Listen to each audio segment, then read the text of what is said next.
네, 이렇게 북한이 국제사회의 반대에도 그젯밤 군사 정찰 위성을 전격 발사했죠.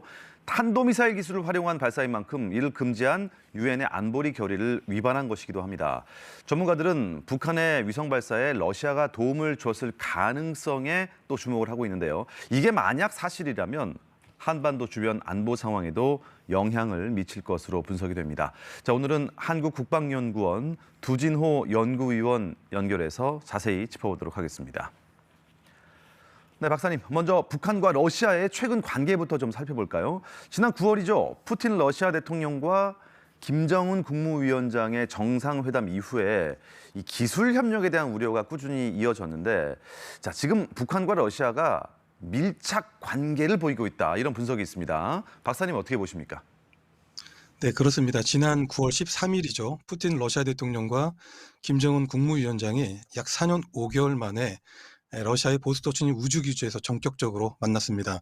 정상회담 이후 러시아와 북한은 그야말로 덕담 대잔치 중이라고 해도 과언이 아닐 정도입니다. 김정은 위원장은 러북 관계에 대해 새로운 이정표 혹은 미래지향적 백년 대계 구축이라는 이런 진화한 표현을 사용했고요. 라브로프 러시아 외무장관은 형제 국가라는 표현을 썼습니다. 러시아의 외교적 수사에서 형제 국가는 슬라브 3개 국가, 즉 러시아를 포함한 벨라루스와 우크라이나를 의미합니다. 여기에 아르메니아와 카자흐스탄 등 일부 동맹국을 형제 국가라고 부르는데요. 이제 북한도 러시아의 형제 국가 반열에 오른 것입니다. 푸틴 대통령이 김정은 위원장의 방북 요청을 수용한 만큼 향후 정상 수준의 셔틀 외교가 복원된다면 러북 관계의 위험한 거래는 거침없이 발전할 수 있습니다. 미국도 그렇고 우리 정부도 그렇고 러시아의 우크라이나 침공을 계기로 강화된 북한과 러시아 간 군사 협력을 강도 높게 비판을 해왔잖아요. 이번 위성 발사에 러시아 기술이 이전됐을 가능성 어느 정도 있다고 봐야 할까요? 또 우리가 가장 우려되는 점은 무엇일까요? 예, 우선 가장 우려되는 것은 역시 북한의 제3차 정찰 위성 발사에 기술 이전이나 혹은 자문 등의 형태로 러시아가 조력을 제공했을 가능성이죠. 러시아는 우주 강국입니다. 러북 정상회담이 개최됐던 보스토치니 우주기지에서 푸틴 대통령은 김정은 위원장에게 앙가라, 소유주와 같은 첨단 발사체와 인공위성 등 우주 분야 핵심 인프라를 보여준 바 있습니다. 북한은 3차 군사 정찰 위성 발사에 성공했다고 주장하고 있고요.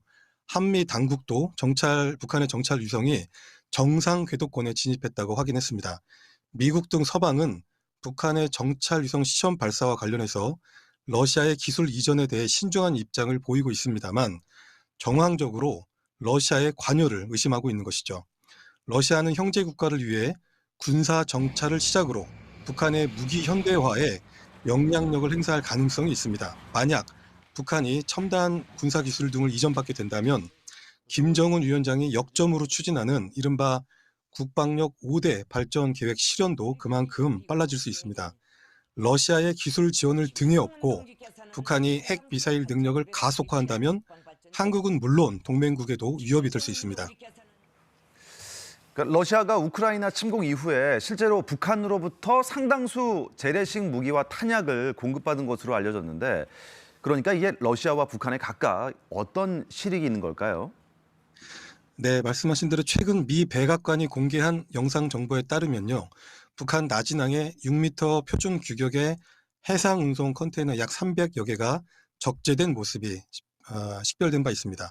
우리 정보 당국도 북한이 러시아를 지원하기 위해 그동안 약 100만 발 이상의 포탄을 반출한 것으로 보인다고 발표한 바 있습니다. 현재까지 러시아군은 약 2천만 발 가까운 포병 탄약을 소모했기 때문에 북한이 지원한 재래식 무기와 탄약은 러시아군의 전쟁 지속 능력 유지에 도움이 될 수 있습니다. 북한은 무기 지원 및 외교적 지지의 대가로 러시아로부터 식량과 원유 등을 공급받을 수 있고요. 또 군수 공장을 24시간 가동함으로써 이른바 방산 특수를 누릴 수 있어 경제 회복에도 유리합니다.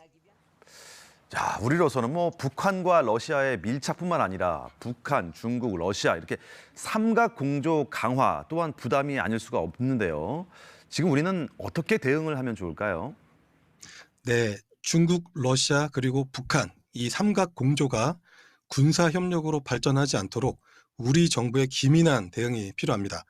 러시아가 기존의 중러 협력에 북한을 끌어들이는 이유는 표면적으로 한미일 안보 협력에 대응하기 위한 목적이 있습니다. 하지만 보다 근본적인 것은 특별 군사작전 장기화로 인해서 러시아의 군사력이 현격하게 감소하고 있기 때문에 전통적 우방국들에 대한 의존도가 높아지고 있는 것입니다.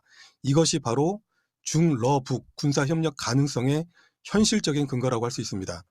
하지만 중국은 러시아와 북한의 군사협력에 일정한 거리두기를 통해서 미국과 관계 개선 등 현실적인 이익을 선호합니다.